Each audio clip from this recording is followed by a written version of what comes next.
Hi, this is Erik Epp, and today we're going to talk about call spreads. Quickly, we have to by law post this risk disclaimer, which basically says that any investment has a risk in it. You should be aware and accept the risk. Don't trade with money you cannot afford to lose. This presentation and/or this website is neither a solicitation nor an offer to buy or sell any investment of any kind. No representation is being made that you will make money in your account or lose money in your account based on this presentation and the website, and also past performance, no guarantee of future results. So what are spreads? A spread is created by purchasing or selling a higher or lower strike call or put and selling a higher or lower strike call or put with the same or different expiration dates. There are different kinds of spreads. There are bullish call spread, bullish put spread, bearish call spread, bearish put spread, and a combination of more than one. Today we're only going to talk about the call spreads. So we're going to start with a bullish call spread. A bullish call spread, also known as a call debit spread, is a spread created by purchasing a lower strike call and selling a higher strike call, usually with the same expiration date, but it does not have to be. The expectation is for the stock or ETF or index or whatever we buy the option on is to go up in price, which makes it bullish. Since a purchased lower strike call costs more than the sold higher strike call, the net result is a debit or money going out of the account.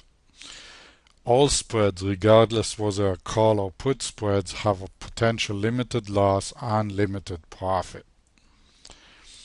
So here's an example of a bullish debit call spread that we took out of December 17, 2010. This is based on a real company, Microsoft, and real numbers. So we look at Microsoft, which is trading at $27.90 per share. Remember, with option contract, we're dealing with 100 shares. So in order to initiate a contract on a Microsoft, it will be $2,790 if we bought an option for that price per share. We also think that Microsoft will continue to go up in price for the next 3 to 6 months. So instead of buying the stock, we decide to create a debit or bullish call spread on Microsoft. So after scanning the tables, we decide to buy the March 2011 25, which is a strike call, for $3.30, and simultaneously we do it all in one transaction, sell the March 2011 29 call for 75 cents.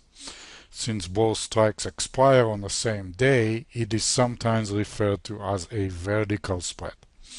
The net price is a debit of $2.55, which is basically the difference between $3.30, which we paid, and 75 cents that we received, which is also the maximum we can lose.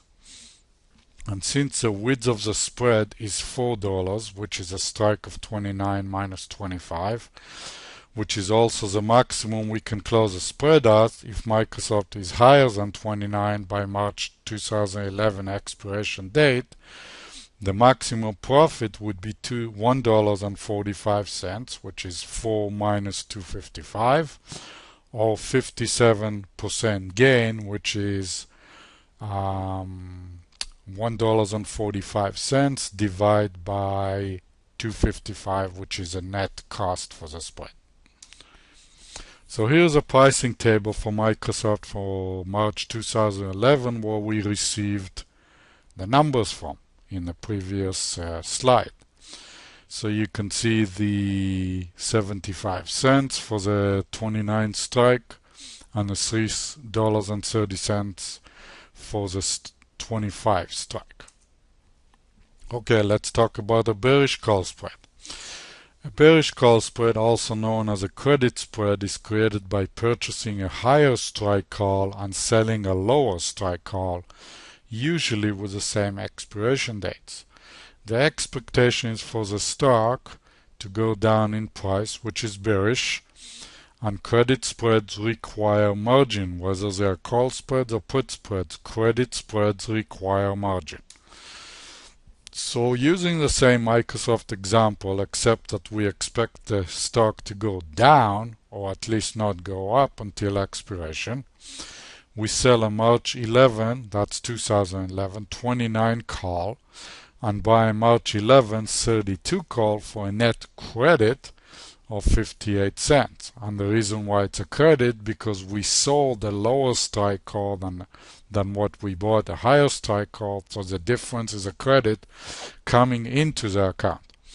The maximum loss potential for this particular spread is $2.42, and the reason is the width of the spread is 3 points at 32 minus 29, minus a 58 cent that we received in credit will make $2.42 in maximum potential loss.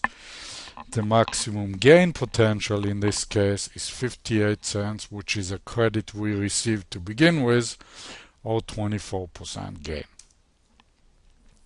And once again, here is a pricing table for Microsoft for March 2011, where we received the numbers. So we sold the 29 call for 75 cents. We bought the 32 call for 17 cents, which made a difference of 58 cents credit into the account. So let's just summarize. Call spread summary.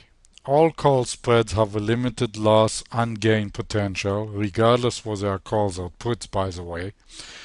Our expectations or assumption of the underlying, which means whatever we bought the optional, either a stock, ETF, index, futures, whatever, movement within a certain time period will determine the type of spread we wish to create, either a bullish, a debit, or bearish credit in the case of a call spread. And all credit spreads require margin. So this is it for now. Thank you for visiting us and listening to this. Please visit us on the web at kissoptionpicks.com or call us toll free at 1-888-266-4137. Once again, thanks for watching, and until next time, hasta la vista.